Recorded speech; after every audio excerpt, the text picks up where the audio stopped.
To all shall see these presents, greetings. Ruckdog here.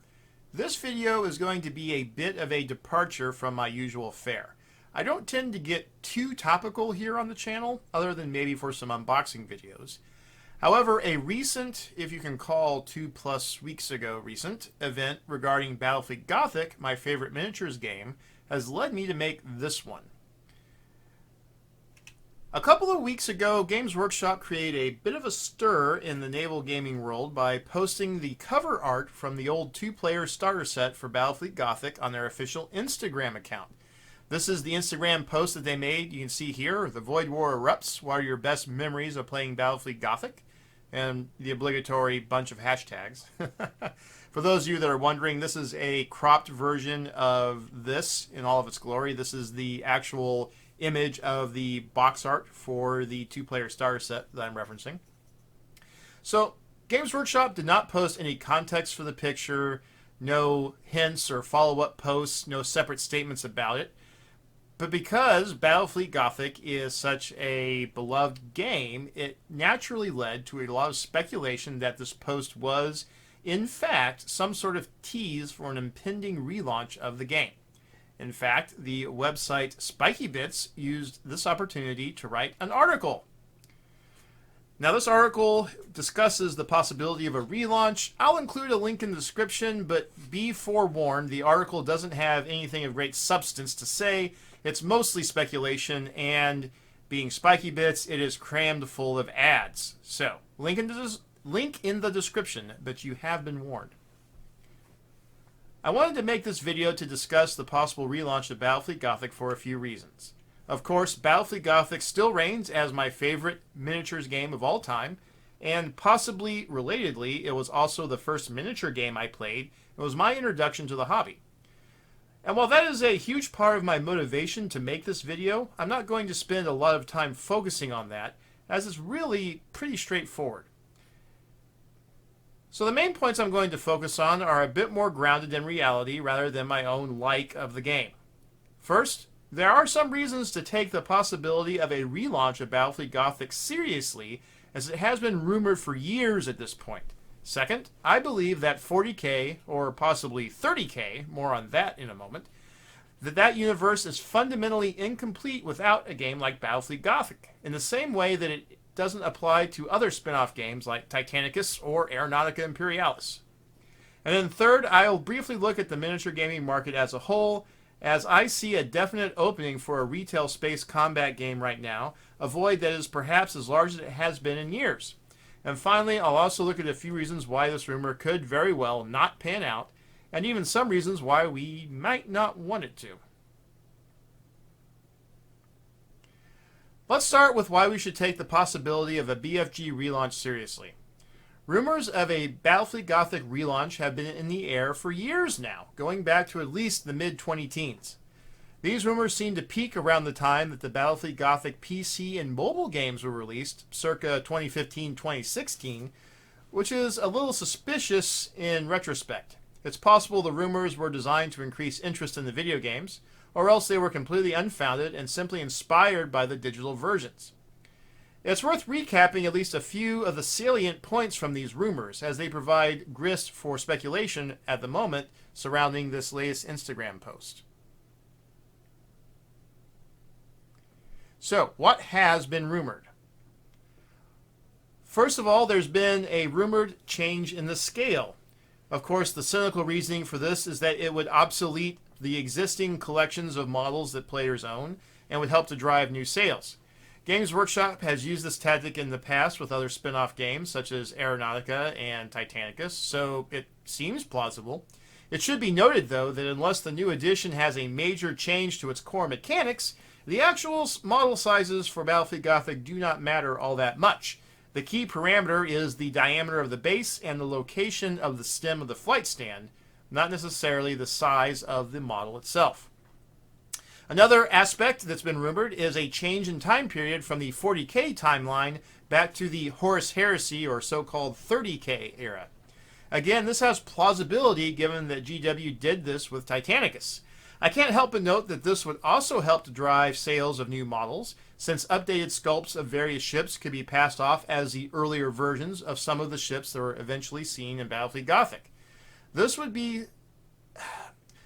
involve some serious background changes because the design lineage of the Battlefield Gothic models, well, it's a bit of a mess.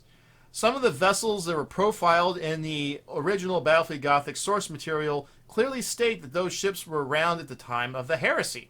However, Games Workshop has never shied away from retcons, and I see no reason to think that they would let a little thing like continuity get in the way of either the rule of cool or a sales opportunity.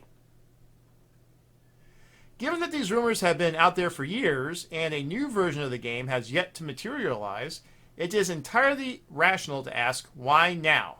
Well, I have a theory on this. In other words, why are these rumors coming up now at this point in time? Why not last year? Why not the year before? Why is this happening as we write this in January of 2023? And my theory is, Adepticon is coming. So for those of you that don't know, Adepticon is held in Chicago every March. It's one of the oldest and largest miniature game-focused events in the United States, and has always been heavily dominated by Games Workshop games. The 40K doubles tournament is one of the highlights of that show, and always draws a large crowd with some very impressive painted armies and display boards. In fact, the Adepticon show started as a local 40K tournament 20 plus years ago. Now, for most of that time, it has also hosted multiple Battlefield Gothic events, including a friendly event and a tournament.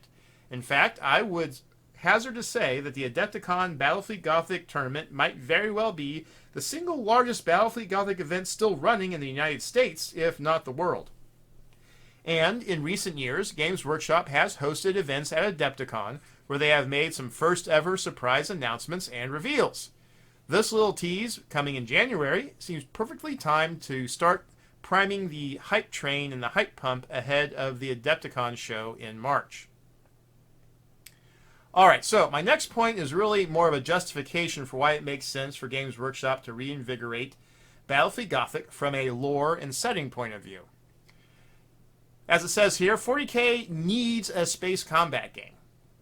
The simple truth is that if you are a space marine and you want to go and liberate a nearby planet from a Xenos incursion, you aren't going to be able to get there by walking. Without space travel, every war zone, every flashpoint, every major battle in a galaxy-spanning setting like 40K is nothing more than a self-contained event on an isolated island lost in a black ocean. With space travel, those isolated narratives can become interconnected once again, and the sweep of the overall narrative of 40K becomes all that much greater. I suppose what I'm saying is, ever since Games Workshop's support for the Battlefield Gothic line officially ended back in 2010, there has been a lunar-sized hole in their game lineup. Referencing the Lunar-class cruiser, one of the mainstays of the Imperial Navy. In my opinion, the narrative possibilities that are possible with Battlefield Gothic far surpass those that can be derived from games like Titanicus or Aeronautica Imperialis. A space combat game is very easy to integrate into a linked ground campaign, and every faction in 40K can easily justify having a space-borne presence. That means that a Battlefield Gothic reboot has a certain amount of built-in appeal, even beyond the existing hardcore fanbase, of which I include myself a member. Alright, now, my next point involves the state of the wider miniature gaming market, and it is this. We are in a bit of a drought when it comes to mass-market space combat games. Now, you might be thinking, what about Star Wars Armada? Or even, what about Dropfleet Commander? And those are valid questions, given that both of those games are still in production and are still widely available either off the shelf at the local game store or easily orderable for MSRP online. However, there are some issues with both of these games. First, I personally play Star Wars Armada in more of a separate category, given that its models are pre-painted. Additionally, it's more or less on life support at the moment, and has been since it was transferred from Fantasy Flight Games to Atomic Mass Games by their mutual parent company, Asmodee. Previous releases are being kept in stock, but the only new releases that have come out for the game have been in the form of free print-and-play content. And while that has certainly been appreciated by the community, and it certainly isn't nothing, it's not really the kind of thing that is going to entice a large number of new players to come into the game at scale. Also, it is worth noting that the game relies on a lot of pre-painted miniatures, as I mentioned earlier, and that again puts it in a slightly different category than a quote-unquote true hobby game where models need to be assembled and or painted before they're able to be played on the table.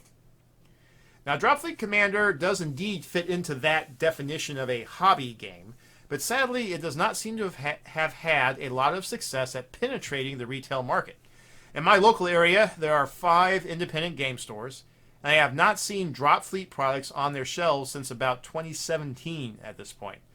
My impression is that there are communities that play this game heavily, and clearly it's been enough of a sales success to justify continued development and new releases. But these communities seem to be scattered and somewhat isolated. Really, I don't think we have seen a space combat game with broad mass market appeal since really Firestorm Armada. That game, of course, met its untimely end back in 2017 with the shuttering of Spartan Games. Warcradle, the current holder of the Firestorm intellectual property, seems to have more or less shelved a proposed reboot for the near to mid-term, focusing instead on dystopian wars. And so it seems to me that there is a clear market niche for a fleet-scale space combat miniatures game that is mostly going unfilled at the moment. This means a Battlefield Gothic relaunch would essentially have very little direct competition, and with Games Workshop's tried and true distribution network to back it up, they would be able to take full advantage of that opportunity. It seems to me like a clear business case for a Battlefield Gothic relaunch, I have to say. But before we get too far ahead of ourselves, I do want to take a step back and address some problems and concerns with the idea of relaunching Battlefield Gothic. I'm clearly a fan of the game and would dearly like to see a new edition, and as I hope I've made clear with this video so far, there are some very valid reasons to put stock in relaunch rumors and from a timing, lore, market perspective. But I don't want to fall into the classic trap of getting so focused on whether or not Games Workshop could that we don't stop to think if Games Workshop should. One reason we should be concerned is that any new edition is going to have some changes made to the rules, and that can't help but be divisive among established fans. Games Workshop's track record for balance and clarity of rules writing has always left something to be desired, but after more than a decade of fan development, the existing set of Battlefield Gothic rules have reached a fairly good place. A new edition would likely sweep most of that away, for better or worse, and let's face it, with Games Workshop, smart money is on worse. Second, a new edition would likely put some real strain on wallets of gamers across the land. It seems the only certainties in these days are death, taxes, and Games Workshop price increases. It's not clear what kind of pricing strategy or product lineup Games Workshop would follow with a new edition. However, I think looking at their current product lineups gives some idea. During Battlefield Gothic's original run, pretty much everything in the Battlefield Gothic line was sold via blister or else as individual ships in a box. The exceptions to that were plastic Imperial and Chaos cruisers, which came two to a package. The modern Games Workshop packing strategy seems to be much more focused on boxed sets, with blisters and single model packs becoming more rare. So, I think that if a Battlefield Gothic reboot does materialize, we will see large ships, such as battleships, sold as individual models, while everything else will be sold as boxes with 3 to 5 ships included. Pricing-wise, I wouldn't be shocked to see a large model hitting the $75 to $100 US price range, with the other boxes being about $40 to $60 US dollars. If we assume that model counts between a notional new edition and the current edition remain roughly the same, then players could easily be looking at as much as $400 or even more for a full fleet of the new models. And finally, it is also fair to doubt that Games Workshop is really ready to relaunch a game like Battlefield Gothic sometime in 2023 if they are only just announcing it in March at Adepticon.